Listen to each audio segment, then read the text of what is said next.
ब्राह्मणवाद और सामंतवाद की गुलामी क्या है बाबूजी? मालिक, सवेरे से कुछ नहीं खाया है। 100 में 90 शोषित है, 90 भाग हमारा है। 100 में 90 शोषित है, 90 भाग हमारा है। अब ये सिर्फ नारा नहीं बल्कि फिल्म का डायलॉग बन गया है, क्योंकि आज से जो फिल्म है वो विधिवत पूरे बिहार के कई सिनेमा हॉलों में जो है रिलीज हो चुके हैं। और ये नारा किसने दिया था? तो ये नारा जिसे बिहार का लेनिन कहा जाता है, आदरणीय जगदेव बाबू का, उन्होंने ये नारा जो है स्वतंत्रता सेनानी के तौर पर आप ये कह सकते हैं। उसके बाद जो एक क्रांति बिहार में हुई थी अगड़ी और पिछड़ी जाति का, जो उपेक्षा राजनीति में पिछड़ी जातियों के युवाओं का होता था, उसके बाद जो है ये नारे जगदेव बाबू, जो कि जहानाबाद के रहने वाले थे और उस गरीबी और आर्थिक हालात के बावजूद जब अच्छी पढ़ाई लिखाई करके, जिस तरह की कहानी आप अंबेडकर साहब के सुनते हैं, जिस तरह की कहानी आप सावित्रीबाई फुले, ज्योतिबा फुले की सुनते हैं, उसी तरह का एक और कहानी जो आज के जनरेशन में, आज के समय में, जिसकी पीढ़ी को आज की पीढ़ी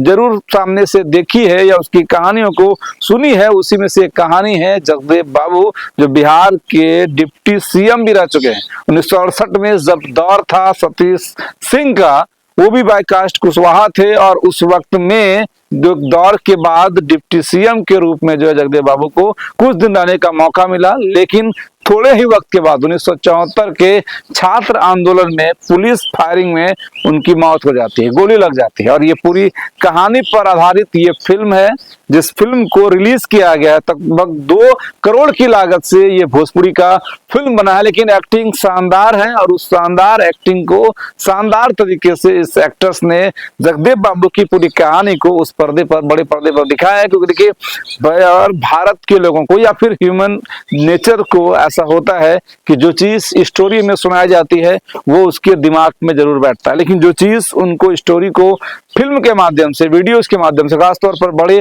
पर्दे पर दिखाया जाता है, तो वो उसके दिल और दिमाग दोनों जगह पर बैठता है। तो कहने के जो ये नारे थे जो बिहार के लेनिन जगदेव बाबू ने दिया था, जिसके बाद ये नारे आज तक लगते आ रहे हैं और इस नारे पर ही आज तक काम होते जा रहा है। और इस नारे के बाद ही बिहार में खासतौर पर जो पिछड़ा वर्ग थे या अति पिछड़ा थे, उनके लोगों को शासन में हिस्सेदारी मिली, जिस चीज को लालू प्रसाद यादव या उसके बाद नीतीश कुमार ने आगे बढ़ाया भी। और यही वजह भी है कि 1990 से 2026 तक आज तक लगातार बिहार में ओबीसी वर्ग का शासन रहा है, क्योंकि वो 1990 का वो दौर था जिसमें लेनिन साहब, बिहार के लेनिन जगदेव बाबू तो रहे नहीं, क्योंकि 1974 में ही इनकी मौत जो है वो हो गई थी। लेकिन जो 1974 से पहले, क्योंकि 1968 में ये डिप्टी सीएम बने थे, एमएलए भी रहे जहानाबाद से, और उसके बाद वो नारे इतना गूंजा कि हर लोग जागृत हो गए कि हमारा भी हिस्सा है। जब हमारे लोग सींचते हैं इस धरती को, जब हमारे लोग बढ़ाते हैं इस धरती को, जब हमारे लोग बिहार के और भारत के जो स्वर्णिम इतिहास में हमारे लोग भूमिका निभाते हैं, तो फिर हमारे लोग शासन क्यों नहीं करते हैं? ब्राह्मणवाद या मनोवाद पर कुठारघात करते हुए ये फिल्म जो है वो रिलीज कर दी गई है। अब युवा कितने वहां तक पहुंच पाते हैं, क्योंकि देखिए इससे पहले फूले फिल्म रिलीज हुआ था, कई लोग नहीं देख पाए थे और कई लोगों को दिखाने के लिए कई संगठन जो है वो आगे भी आया था। क्योंकि खासतौर पर ऐसा होता है कि वो फिल्में जो लाइमलाइट में रहती है, जो बड़े बजट की फिल्में रहती है, जिसकी बड़ी मार्केटिंग होती है, वो बड़ा डिमांडेबल फिल्म होता है, जिसमें बड़े स्टार होते हैं।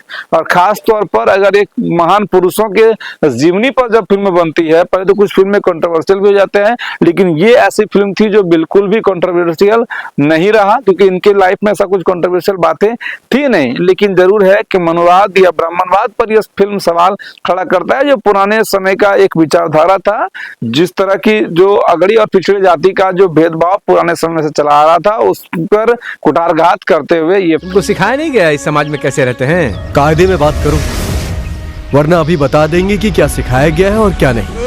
हैं तो शायद आपको भी एक संघर्ष की कहानी सामने से दिखेगी, उसके बाद आपके अंदर भी एक संघर्ष करने की क्षमता जरूर है। क्योंकि खासतौर पर राजनीति की अगर बात कर ले तो राजनीति के उस शिखर पर जहाँ सम्राट चौधरी हैं, उस सम्राट के जगह पर एक और सम्राट अशोक पहले बैठ चुके हैं, लेकिन उससे भी एक बड़ी स्टोरी उनके दादा की है, जिसका नाम चंद्रगुप्त मौर्य हुआ करता था। और आज उनकी जो स्टोरी जब युवा पढ़ते हैं, जानते हैं, देखते हैं, फिर उनके अंदर एक आता है हिम्मत कि एक पिछड़ा वर्ग का लड़का भी उस सिंहासन के उस शिखर तक पहुंच सकता है, अगर उसके अंदर लगन हो, मेहनत हो। और आसपास के आर्थिक अभावों को झेलते हुए, पीछे छोड़ते हुए ये लोग वहां तक पहुंचे। और उसके बाद आज जगदेव बाबू के वारिस भी राजनीति में है, लेकिन जगदेव बाबू की जितनी बड़ी पृष्ठभूमि रही एक वक्त में, और उसके बाद लोग ये भी कहते हैं कि एक जब सम्राट चौधरी सीएम बने थे, क्योंकि डिप्टी सीएम लगातार थे, लेकिन जब सीएम बने थे बिहार के, तो उस समय वक्त में जो कुशवाहा समाज था, पिछड़ा समाज था, वो एक नारे जरूर कर रहा था कि एक पीढ़ी तुम मंदिर में प्रवेश नहीं कर सकते।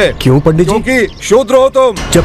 राज करेगा, मतलब वो एक उदाहरण दे रहे थे। एक पीढ़ी गोली खाएगा मतलब जगदेव बाबू, दूसरा पीढ़ी संघर्ष करेगा मतलब उपेंद्र कुशवाहा, और तीसरा पीढ़ी आकर राज करेगा, उसका नाम है सम्राट चौधरी। और तीनों के तीनों ये कुशवाहा बिरादरी से बिलोंग करते हैं। एक बड़ी आबादी, संख्याओं में तो कम है, लेकिन एक बड़ा आबादी है जो राजनीतिक पृष्ठभूमि से बड़ा मजबूत हुआ है पिछड़ा बल में। जिस तरह से यादव का एक बड़ा बाहुबल, एक बड़ा नेतृत्व जो है जरूर लालू यादव प्रसाद यादव के नेतृत्व में बढ़ा, और उनकी संख्याएं भी बहुत ज्यादा है उस बिहार में। हर जगह पर नेतृत्व क्षमता इनकी मजबूत है, ठेकेदारी से लेकर राजनीति तक। और उसके बाद अगर बैकवर्ड में बनिया के बाद, क्योंकि उसके बाद कोई और जाति अगर बढ़ा तो शायद वो कुशवाहा था। बाकी आपको ये फिल्म देखनी चाहिए, और उस फिल्म के देखने के बाद या फिर फिल्म के ट्रेलर अगर देखने के बाद आपको मन में कुछ ख्याल आ रहा है, कमेंट में जरूर बताइएगा। और वीडियो को हर एक बहुजन समाज तक जरूर पहुंचा दीजिएगा, ताकि इस फिल्म को हम लोग आपके माध्यम से, अपने माध्यम से, अपने अपने तरीके से